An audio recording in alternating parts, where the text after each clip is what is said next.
Bismillahirrahmanirrahim. Untuk anak-anak kelas 11 tetap bersama, kita memasuki materi tentang persamaan kuadrat. Nah, dalam persamaan kuadrat itu ada kemarin dalam materi ada rumus ini ya. Nah, yang namanya persamaan pasti ya ini adalah sama dengan. Nah, karena di sini namanya persamaan kuadrat, berarti ini adalah bentuk persamaan yang memiliki pangkat terbesar adalah 2. Kalau misalkan ada bentuk persamaan seperti ini, AX pangkat 3 tambah B X pangkat 2 tambah C X tambah D sama dengan 0. Karena ini pangkatnya terbesar adalah 3, berarti ini tidak bisa dinamakan sebagai persamaan kuadrat. Nah, kemarin kita ada cara mencari akar-akar persamaan kuadrat. Nah, sebenarnya ada 3 cara. Yang telah kita bahas adalah cara faktorisasi.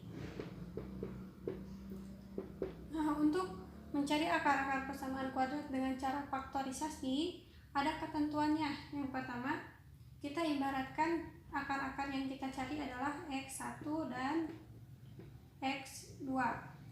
Ketentuannya adalah dengan cara ini, kita harus X1 dan dikali X2-nya itu harus sama dengan AC, dan X1 ditambah X2 itu harus sama dengan B.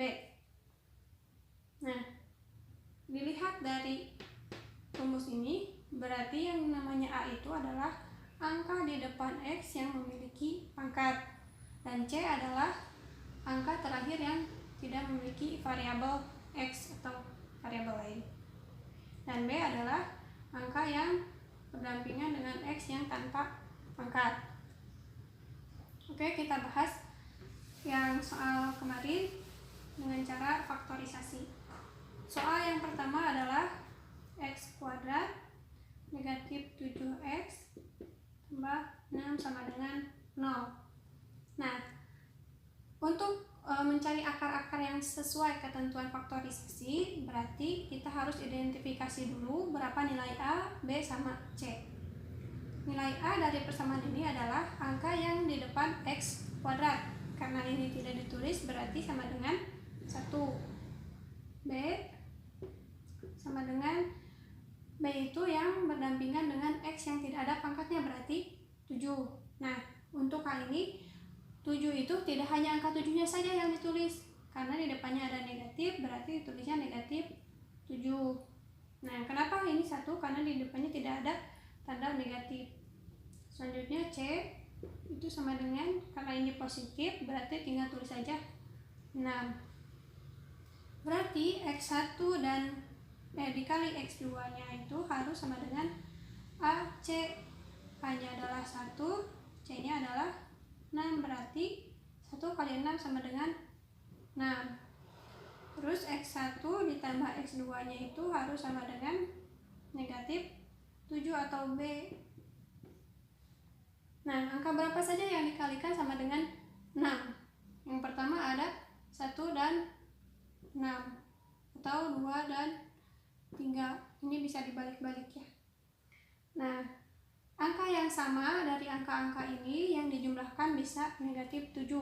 Kalau 2 dan 3 itu kan jadinya 5, berarti tidak bisa. Nah, 1 dan 6, karena ini negatif 7, berarti kedua-duanya harus negatif. Negatif 1 dan negatif 6. Kalau negatif 1 dikali negatif 6, apakah hasilnya 6? Karena sama-sama negatif, berarti negatif dikali negatif sama dengan positif. Berarti ini juga bisa menggunakan negatif 1 dan negatif 6. Nah, sudah didapat nih angkanya, yaitu negatif 1 dan negatif 6. Jadi kita sudah tahu akar-akarnya, tinggal ditulis X negatif 1, X 6 sama dengan 0. Berarti X kurang 1 sama dengan 0, X sama dengan, ingat kalau menyeberangi sama dengan berarti itu harus tandanya kebalikannya. Kalau di sini negatif berarti jadi positif. X sama dengan 1. Ini untuk X yang pertama. Selanjutnya X kurang 6 sama dengan 0. Berarti X sama dengan pindah ruas jadi 0 tambah 6 atau X sama dengan 6. Begitu, jadi akar-akarnya atau bisa ditulis HP sama dengan 1, 6. Nah, untuk yang sudah mengisi sampai sini, akar-akarnya seperti ini, berarti jawabannya betul. Hati-hati jangan terjebak sama yang B. B-nya bukan 7 tapi negatif 7. Itu yang nomor 1. Sekarang kita ke nomor 2. Oke, kita ke nomor 2. Soalnya adalah seperti ini. Kita identifikasi lagi, A-nya sama dengan 1, B-nya negatif 2, dan C sama dengan 1. X1 dikali X2 harus sama dengan AC, berarti 1 dikali 1. X1 dikali X ditambah X2 harus sama dengan B, berarti negatif 2. Kita lihat dari yang soal tadi, negatif 2 itu bisa negatif 1 ditambah negatif 1. Karena negatif dikali negatif sama dengan positif, berarti yang satu juga bisa menggunakan negatif 1 dan negatif 1. Jadi akar-akarnya X negatif 1 dan negatif 1. Karena ini sama, bisa ditulis salah satu saja. X min 1 sama dengan 0.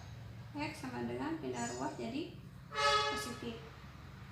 Nah, untuk yang mengerjakan seperti ini berarti jawabannya betul. Yang terakhir nomor 3. Nomor 3 itu soalnya X kuadrat 3X 4 sama dengan 0.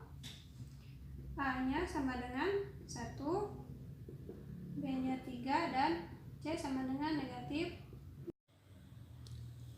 dan C-nya sama dengan negatif 4.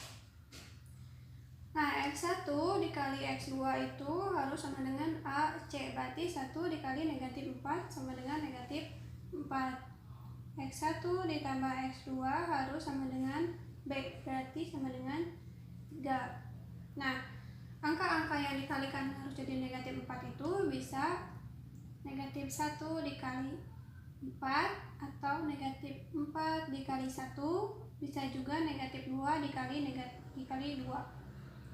Nah, supaya hasilnya bila dijumlahkan 3, berarti angka positifnya harus lebih besar. Kalau 2 dan 2 otomatis tidak bisa. Yang positifnya lebih besar berarti yang pertama, karena 4 ditambah negatif 1 itu sama dengan 3, berarti ini negatif 1 dan 4. Nah, sudah diketahui akar-akarnya, berarti tinggal tulis X negatif 1 dan X tambah 4 sama dengan 0. X negatif 1 sama dengan 0, di X sama dengan pindah ruas jadi positif. X tambah 4 sama dengan 0, pindah ruas jadi negatif 4. Nah, himpunan penyelesaiannya sama dengan 1 dan negatif 4. Kalau kalian yang mengisi seperti ini, berarti jawabannya betul. Nah, kalau di soal bentuknya bukan 1, 2, 3 ya, tapi A, B, C. Untuk selanjutnya nanti ada soal lagi supaya lebih memantapkan pemahaman kalian. Nah, untuk yang soal ini ada yang kurang tepat, boleh dipelajari lagi dan diperbaiki setelah memahami video ini ya. Terima kasih, tetap semangat dan selalu niatkan belajar sebagai ibadah, dan jaga selalu kesehatan. Dadah.